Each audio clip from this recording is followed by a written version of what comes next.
Assalamu alaikum, and today we're going to talk about passion. As you can see, I'm a bit passionate about the passion itself. So passion is actually in the book, we discussed 7 steps. It's actually the second step. We talk about purpose and passion that goes to building a product. So if you remember from the previous one, we talked about, okay, what is my purpose?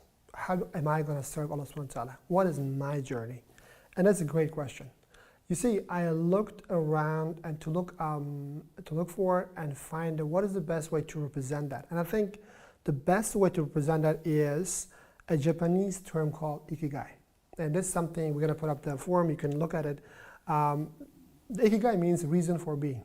Your reason for being.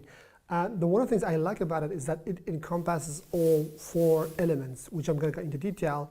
And those elements are very important to figure out your why. Of course, it will take some time from you, but trust me, this will be the time worth spending. So in Ikigai, there are 4 circles in like a Venn diagram, interlapping each other.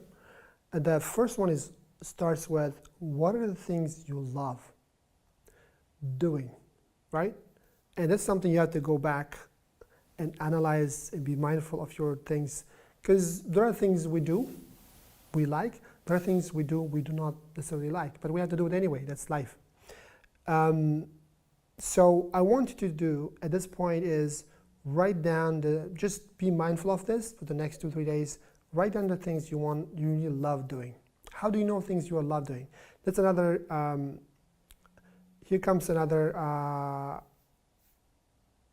idea from author Mikhail Csikszentmihalyi, and he talks about the flow. The flow is something you do and you lost the track of time. You keep on doing and you don't even know how the time passes. It's like, the good example could be sometimes, people play games that you forget, but this is just about doing things that you forget the time, you enjoy so much. Right? This is how you know the things you love. And this is one list. And take another big paper, put it into 4 sections. And the next one is called the things you are good at. What does it really mean? It means that things you do it and people compliment you on, right? It's, wow, that's a great job. Or sometimes it could be something related to your job, which you already do. Like if you were not good at what you do, guess what?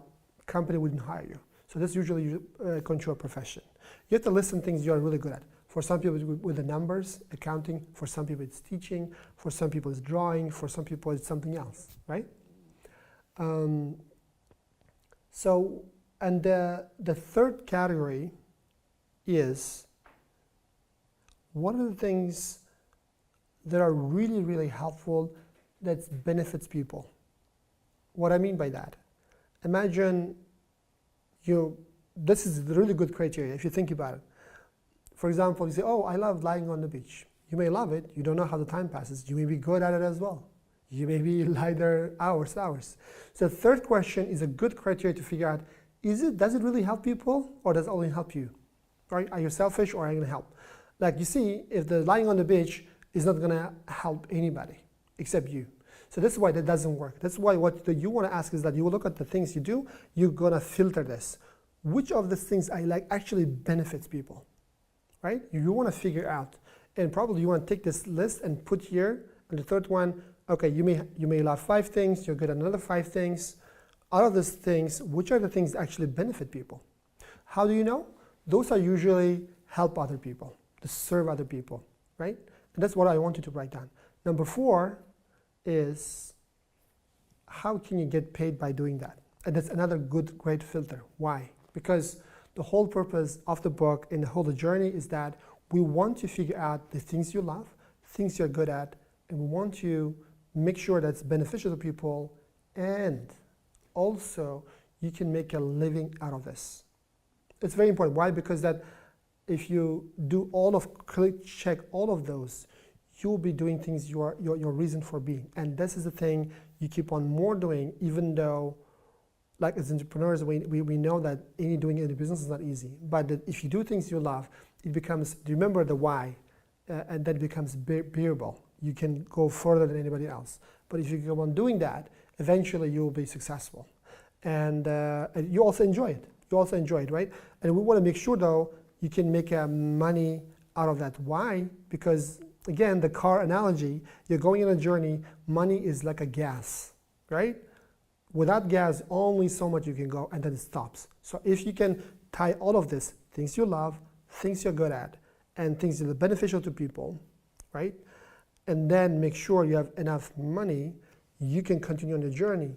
And the last but not the least we want to add on the Ikigai is that you tie all of those to the serving to Allah subhanahu wa ta'ala.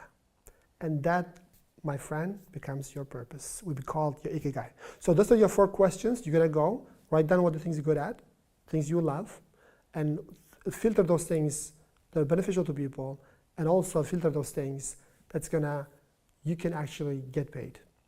Does that make sense? That's it for today, and I will see you in the next video.